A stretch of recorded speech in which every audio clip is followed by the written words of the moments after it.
directed all concerned ministries and departments to take appropriate measures to respond to these problems.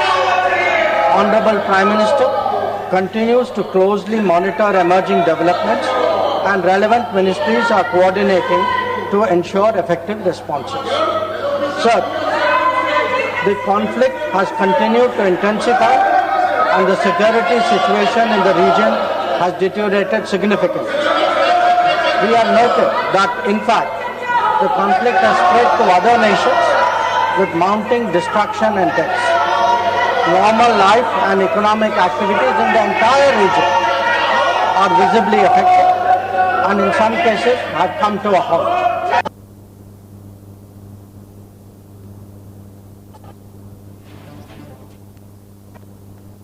While any development that negatively impacts peace and security in the world is deeply troubling, this ongoing conflict is an issue of particular concern for India. We are a neighboring region and understandably have obvious stakes that West Asia remains stable and peaceful. There are almost 1 crore Indian citizens who live and work in the Gulf nations. In Iran too, there are a few thousand Indians who are there for study or for employment. The region is key to our energy security and includes many important suppliers of oil and gas. Chairman sir, the Gulf is also a major trade partner, accounting for almost $200 billion annually. The House is also aware that in the last decade, there has been significant investment from the region into the Indian economy. Therefore, serious supply chain disruptions and climate of instability that we perceive are serious issues. Furthermore, these include attacks on merchant shipping where Indian nationals often constitute a large proportion of the crews. We have sadly already lost 2 Indian mariners and 1 remains missing in such incidents. I know that the House joins me in condoling their deaths. Honorable Chairman sir, Government has been assessing the situation in West Asia continuously since the 12-day war in June 2025. We noted the indications of growing tension and cautioned the Indian community in Iran accordingly. On 5 January 2026, Indian nationals were advised by the Ministry of External Affairs to avoid non-essential travel to Iran. Those already resident there were urged to register with the embassy, exercise due caution, and monitor the embassy website and social media handles. A second advisory was issued on 14 January, reiterating this advice to avoid travel in even stronger terms. The Directorate General of Shipping, Mumbai, in parallel, issued its own advisory on 14 January for Indian seafarers, asking them to follow embassy advisories and avoid unnecessary movement ashore. Recruitment and shipping companies were asked not to deploy or send Indian seafarers to Iran. Sir, reflecting our assessment of the evolving situation, the Indian Embassy in Tehran issued another advisory on 14 February, urging Indian nationals, including students, pilgrims, business persons and tourists, to leave Iran by all available means of transport, including commercial flights. They were asked to contact the embassy for any assistance and provided with 24/7 helplines. This was again reiterated in strong terms through another advisory on 23 February. Some heeded these advisories and have left the country. However, many others have disregarded them and remain in Iran. We are also in touch with our fishermen who operate out of Iran. This was the situation till 28 February 2020. Once the conflict commenced, the Indian Embassy has facilitated the relocation of several Indian students in Tehran to places outside Tehran. An advisory update with emergency contact helplines was issued on 3 March. Similarly, facilitation was extended to pilgrims for their internal movement. Indian nationals who were in Iran for business reasons were assisted to cross over to Armenia and return home. The embassy in Tehran remains fully operational, in fact, on the highest alert. They are totally committed to supporting the Indian community in this difficult moment and in assisting Indian nationals who may wish to cross international borders.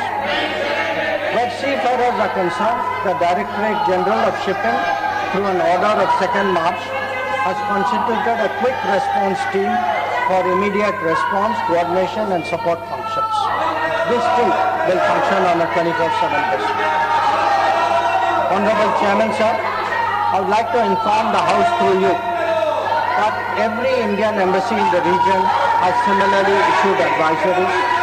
The embassy in Israel did so on 28th February and 1 March, UAE on 28th February and 5 March, Bahrain on 28th February, Qatar on 28th February, Kuwait on 28th February and 5th March, and Saudi Arabia on 20th February and 8th March, Oman on 20th February, Iraq on 20th February and 5th March.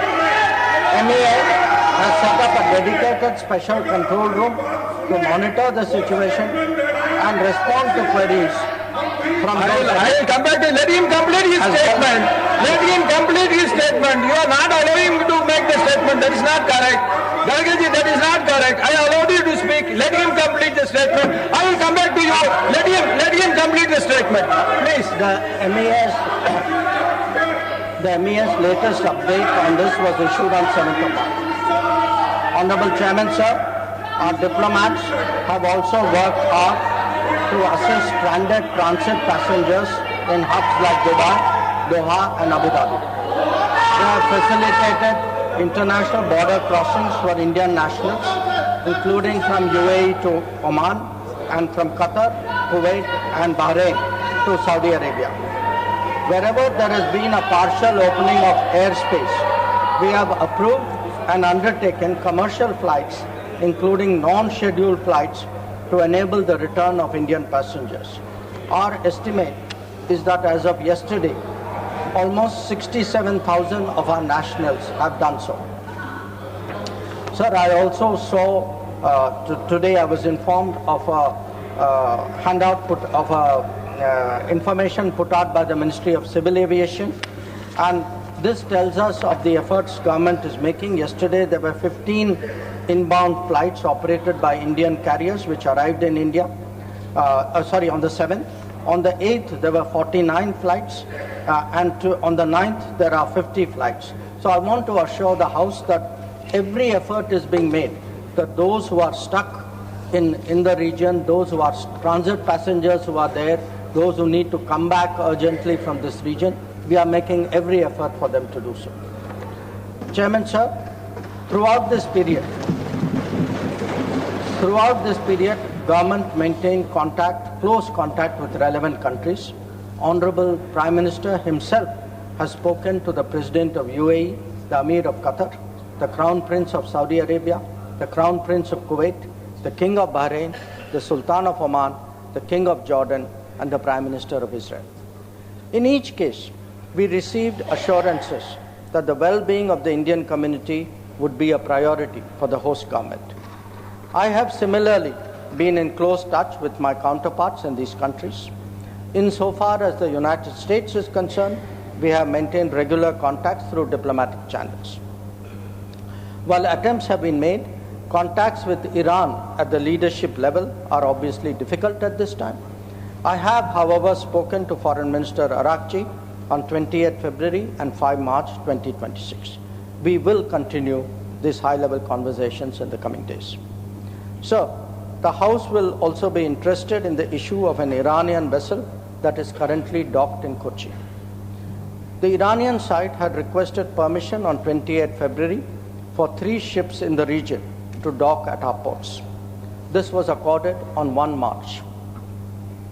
IRIS Lavan actually docked on 4th March in Kochi. The crew is currently in Indian naval facilities. We believe that this was the right thing to do, and the Iranian foreign minister has expressed his country's thanks for this humane gesture. Honorable Chairman, sir, in view of the implications of this conflict for our energy security, I also seek to address that particular concern. Government remains committed to ensuring that fully, taking into account availability, costs, and risks of the energy markets. For us, the interests of the Indian consumer has and will always be the overriding priority. Where required, Indian diplomacy has supported the endeavors of our energy enterprises in this volatile situation. Honorable Chairman, sir, let me conclude by highlighting the three guiding factors of our approach. 1. India is in favor of peace and urges a return to dialogue and diplomacy. We advocate de-escalation, restraint, and ensuring the safety of civilians. 2. The well-being and security of the Indian community in the region is our priority. We will continue to work with the governments of the region towards that end. And 3. Our national interest, including energy security and trade flows, will always be paramount. I'm confident, sir, that the government has the full support of this august House on this matter. I thank you. Now, Honorable Leader of the House. आदरणीय सभापति जी, बहुत तफसील में विदेश मंत्री जी ने वर्तमान परिस्थिति मिडिल ईस्ट में उसके बारे में इन्होंने जो वक्तव्य दिया है और सरकार की मंशा और सरकार ने किस तरीके से इस क्राइसिस में अपने आप को आगे इन सारी चीज़ों को एड्रेस किया है, इसको बहुत तफसील से बहुत डिटेल में माननीय मंत्री जी ने रखा है।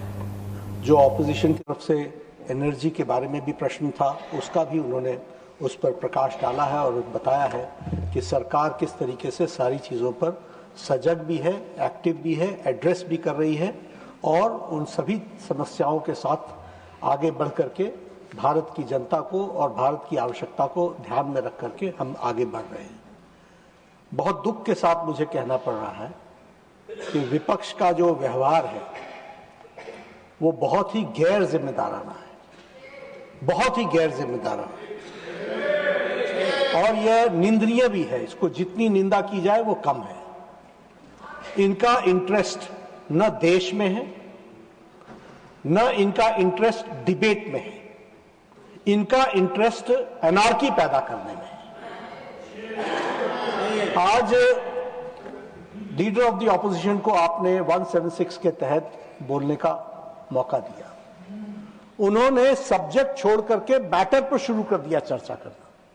उनको यह मालूम है और था कि विदेश मंत्री जी ने विस्तृत रूप से इन सारी चीजों की चर्चा करनी है, लेकिन उन्होंने अपने तरफ से सारी चीजों को डिटेल में रखना शुरू किया और आपने रूलिंग दी कि I will come back to you on this matter, I will give a thought और इस पर डिस्कशन के लिए करेंगे। इनका इंटरेस्ट कभी भी चर्चा में नहीं रहा है।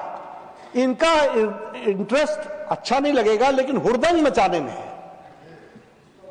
हुलिगनिज्म है। और मैं उदाहरण के साथ आपको बताना चाहता हूं इस हाउस में इनका रोल क्या है। इन्होंने बहुत हल्ला किया एसआईआर के बारे में। आपने इलेक्शन रिफॉर्म्स, इलेक्टोरल रिफॉर्म्स के बारे में चर्चा का मौका दिया। 9 और 10 दिसंबर 2025 को चर्चा हुई।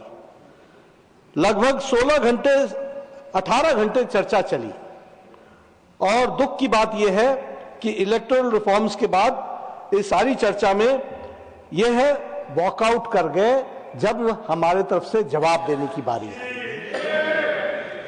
उसी तरीके से जब special discussion regarding the India's astronaut abroad in international space station and critical role of the space program विकसित भारत 2047 पर चर्चा हो रही थी 18 अगस्त 2025 को, तो ऑपोजिशन ने इस चर्चा में भाग लेने से अपने आप को अलग रखा। मैं यहां यह भी बताना चाहता हूं कि इनका रिकॉर्ड आपको सामने रखना चाहता हूं। इन्होंने बहुत हल्ला किया, ऑपरेशन सिंदूर, ऑपरेशन सिंदूर, जरा चर्चा करो, पहलगाम का अटैक, पहलगाम का अटैक।